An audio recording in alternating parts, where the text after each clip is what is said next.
மயிலாடுதுறையில் புகழ்வாய்ந்த மயூரநாதர் ஆலயத்தில் மகா சிவராத்திரியை முன்னிட்டு மயூர நாட்டியாஞ்சலி நிறைவு விழாவில் சிலப்பதிகாரத்தில் உள்ள மாதவியின் 11 வகை ஆடற்கலைகள், கண்ணப்ப நாயனாரின் சரித்திர நாடகத்தின் நாட்டிய நிகழ்வுகள் உள்ளிட்ட பல்வேறு இதிகாச நிகழ்வுகள் அரங்கேற்றம். திரளான பார்வையாளர்கள் கண்டு ரசிப்பு.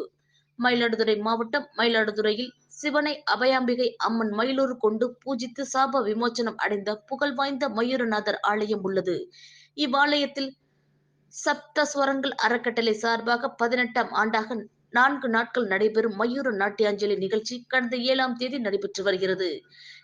4ஆம் நாள் நிறைவு விழா நிகழ்ச்சியில் மயிலாடுதுறை, சென்னை, கோவை, திருச்சி உள்ளிட்ட மாவட்டங்களில் இருந்தும், சிங்கப்பூர், ஆஸ்திரேலியா நாட்டிலிருந்தும் வந்திருந்த பரதநாட்டிய கலைஞர்கள் பங்கேற்றனர். இதில் குறிப்பாக கண்ணப்ப நாயனாரின் சரித்திர நாடக நாட்டியமாக சிவனின் கண்ணில் இருந்து ரத்தம் வடியும் நிலையை தன் கால்களால் கண்ணப்ப நாயனார் நிறுத்திய நிகழ்வும், மயிலாடுதுறை சப்தஸ்வரங்கள் அறக்கட்டளை மாணவிகள் நிகழ்த்திய மாதவியின் 11 வகை ஆடற்கலைகளான அள்ளியம், கொடுக்கட்டி, குடை, பாண்டரங்கம் போன்ற நின்றாடல் மற்றும் துடி, கடையம் உள்ளிட்ட வீழ்ந்தாடல் நாட்டிய நிகழ்வுகள் பார்வையாளர்களை வெகுவாக கவர்ந்தது.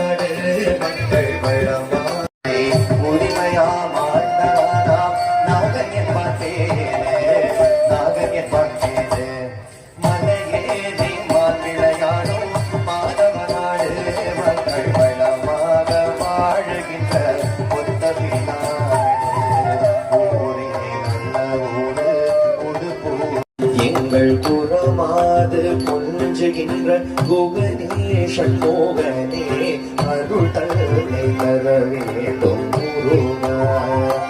எங்கள் புறமாது கொஞ்சுகின்ற குகணே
இந்த இனியதொரு நிகழ்விற்கு பக்கோதனை இசை வழங்கிய குரலிசை